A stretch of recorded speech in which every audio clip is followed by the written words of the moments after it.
Araku the beautiful and joyful journey. Hi hello, ఈరోజు మీ అందరి కోసం భూలోక స్వర్గమైన ది బెస్ట్ ప్లేస్ కోసం చెప్పడానికి వచ్చేసాను. భూతల స్వర్గమైన అరకు. ఎత్తైన ప్రదేశాలు, తూర్పు కనుమలు, నది ఒడ్డులు, పచ్చని పొలాలు, వ్యవసాయం, చర్చ్, గిరిజనుల లైఫ్ స్టైల్, ఇలా ఎన్నో రకాల విశేషాలతో మీకోసం ఈరోజు ఈ వీడియో ద్వారా మీకు తెలియజేస్తాం. బొర్రా గుహలు. బ్రిటిష్ జువాలజిస్ట్ అయిన విలియం కే 1807లో కనిపెట్టిన భౌగోళిక అద్భుతం. ఈ బొర్రా గుహలు ప్రకృతి కళ ఉత్పత్తి. ఈ బొర్రా గుహలు హ్యూమిక్ యాసిడ్, సున్నపురాయి, కాల్షియం రసాయన చర్యల వల్ల సహజంగా ఏర్పడినవి. ఈ గుహలు వీక్షకులకు కన్నుల విందుగా ఉంటాయి. శంకరమిట్ట బాప్తిన్ చర్చ్ సెప్టెంబర్ 15, 1935 నాడు బ్రిటిష్ వాళ్ళు ఏర్పరిచారు.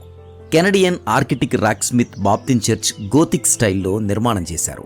అరకు నుంచి 12 కిలోమీటర్ల దూరంలో ఈ చర్చ్ ఉంది. ఎన్నో సినిమాల ద్వారా ఈ చర్చ్ ప్రసిద్ధి చెందింది. వీక్షకులకు ఎంతో కనువిందు అయిన ప్రదేశం ఇది. గిరిజనుల గ్రామ దర్శనం. గిరిజనుల యొక్క చారిత్రాత్మక గురించి పుస్తకాల్లో చదవడం మాత్రమే తెలుసు. వాళ్లతో కలిసి జీవించడం ఈ పోటీ ప్రపంచంలో కుదరడం లేదు. కానీ మన తరాల కోసం తెలుసుకునే అవకాశం ఈ గిరిగ్రామ దర్శనంలో లభిస్తుంది. గిరిజనుల యొక్క జీవన శైలి, వాళ్ళ ఆచార సాంప్రదాయాలు, సంస్కృతి కోసం తెలుసుకునే విధంగా 2019లో ఐడిఏ వాళ్ళు ఈ వినోద ఉద్యానవనాన్ని ఏర్పాటు చేశారు. ఇక్కడ గిరిజనుల యొక్క జీవనశైలి తెలుసుకునే విధంగా వాళ్ళ వస్త్రధారణ, దింస, వాళ్ళ సాంప్రదాయ నృత్యం, కుండల తయారీ, మిల్లెట్ ప్రాసెసింగ్, ఇలా గిరిజనుల సమాచారమే కాకుండా ఫోటోషూట్స్కి పర్మిషన్స్ ఉన్నాయి. గిరిజనుల లైఫ్ స్టైల్ తెలుసుకోవాలని అన్వేషణకు ఇది మంచి ప్లేస్. గిరిజన మ్యూజియం. గిరిజనుల సంస్కృతి, సాంప్రదాయ, చారిత్రాత్మక సజీవ తార్కాణం ఈ మ్యూజియం. 1996లో ఏపీ టూరిజం కార్పొరేట్ సంస్థ ద్వారా ఏర్పడింది. అరకు నుంచి 11 కిలోమీటర్ల దూరం ఉంది. ఈ మ్యూజియం 6 పార్ట్స్గా డివైడ్ చేశారు. అందులో మొదటిది అగ్రికల్చరల్ గ్యాలరీ, పురాతన వ్యవసాయ సాధనాలను తెలియజేస్తుంది. సీడ్స్ గ్యాలరీ, విత్తనాలు, స్థిరమైన పద్ధతులను తెలియజేస్తుంది. జ్యువెలరీ గ్యాలరీ, గిరిజనుల ఆభరణాలు తెలియజేస్తుంది. ఫోటో గ్యాలరీ, గిరిజనుల అలవాట్లను, సాంప్రదాయాలను, రోజువారీ జీవితాన్ని వర్ణించే విధంగా విగ్రహాలు ఉంటాయి. వారి లైఫ్ స్టైల్ తెలుసుకోవడానికి ఈ మ్యూజియం చాలా యూజ్ అవుతుంది. Museum habits. గిరిజనుల జీవనశైలి విధానాన్ని అబ్బురపరిచే విధంగా ఇక్కడ చిత్రాలు ఉంటాయి.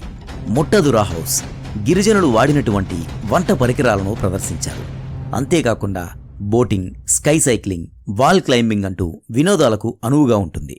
డైలీ ఈవినింగ్ 5 to 7 PM వరకు దింసా డ్యాన్స్ ఉంటుంది. మత్యాగుండం.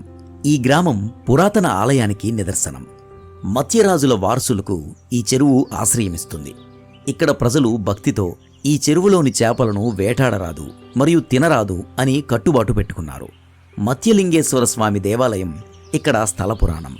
మత్యగుండం యొక్క మత్యరాజుల సంరక్షకుడైన శివుడు మత్యలింగేశ్వర స్వామిగా దర్శనమిస్తారు. Galikonda view point. తూర్పు కనుమ శ్రేణుల్లో 2వ ఎత్తైన ప్రదేశం.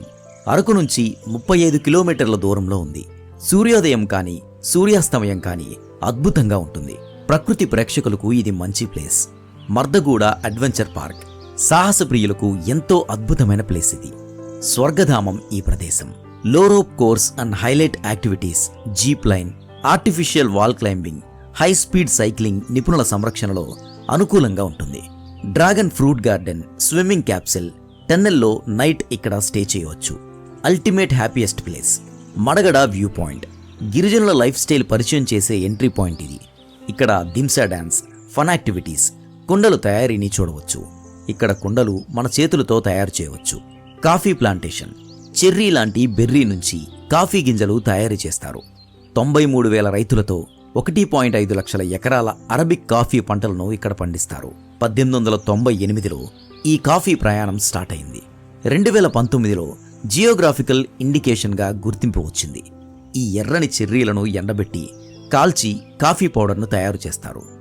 Tatiguda water falls. 100 అడుగుల ఎత్తులో జలపాతం ఉంటుంది. ఈ వ్యూ పాయింట్ నుంచి పచ్చని పొలాలు కనిపిస్తాయి. పొగమంచుతో కూడిన వెదర్, వుడెన్ ట్రీస్ ఏర్పాట్లు, న్యాచురల్ క్యాంపెయిన్ ఏర్పాట్లు కూడా ఇక్కడుంటాయి. ఈ జలపాతం చుట్టూ మెట్ల వ్యవసాయం కొనసాగుతూ ఉంటుంది. కన్నుల విందుగా ఉంటుంది ఈ ప్రదేశం. అరకు పైనరీ. 1970 సంవత్సరంలో అటవీ శాఖ 30 ఎకరాల స్థలంలో ఈ పైనరీ మొక్కలను నాటింది. ఎంతో ఎత్తుగా ఎదుగుతాయి. ఈ మొక్కలు పొగమంచుతో అందమైన సూర్యోదయాలని ఇక్కడ వీక్షించవచ్చు. చాపరాయి జలపాతం. సాధారణంగా జలపాతంలో నీళ్లు పైనుంచి కిందకి ప్రవహిస్తాయి. కానీ చాపరాయి జలపాతం జలప్రవాహం మాత్రం ఏటవాలుగా ప్రవహిస్తుంది. చాపరాయి దాని విశాలమైన, మృదువైన, ఏటవాలుగా ఉండే రాతి ద్వారా విభిన్నంగా ఉంటుంది. ఇది సహజంగానే నీటి జారును సృష్టించి సంతోషకరమైన అనుభూతిని సృష్టిస్తుంది. ఎత్తు నుండి నీరు జారడం వల్ల ఇతర జలపాతాల నుండి నీటిని వేరు చేస్తుంది. చూడముచ్చటగా, ప్రకృతికి రమణీయంగా అడవి ప్రాంతంలో సహజ సౌందర్యం కలిగిన ప్రదేశం. అరకు నుండి 10 కిలోమీటర్ల దూరం ఉంటుంది ఈ ప్రదేశం. Borra water hall. Borra caves వెనుక ఉంటుంది ఈ ప్రదేశం. గోసాని నది సహజంగా ఏర్పడిన రంధ్రం ద్వారా ప్రవహిస్తుంది. చూడ్డానికి దూరం నుంచి ఒక రహస్యమైన గుహలా కనిపిస్తుంది. ఎంతో అద్భుతమైన దృశ్యం ఇది. Honey bee farms. ఇక్కడ తేనెటీగల పెంపకం ద్వారా తేనెను తయారు చేస్తారు. తేనెటీగ పరిశ్రమ ఇక్కడ నెలకొన్నది. అడవిలో ఉన్న మొక్కల నుండి హనీని సేకరిస్తారు. అందుకే ఇక్కడ తేనె టేస్ట్ చాలా బాగుంటుంది. Friday market. గిరిజనులు ఏర్పాటు చేసుకున్న మార్కెట్ ఇది. కూరగాయలు, ముడిసరుకులు, గాజులు, ఫ్యాన్సీ వస్తువులు, బట్టలు, వివిధ రకాల ఫుడ్ ఐటమ్స్, పిండి వంటలు, ఇలా అనేక రకాల నిత్యావసర వస్తువులు ఇక్కడ లభిస్తాయి. చాలా రీజనబుల్ ప్రైసెస్లో సేల్స్ జరుగుతుంది. గిరిజనులు పండించిన వస్తువులు ఇక్కడ అమ్ముతారు.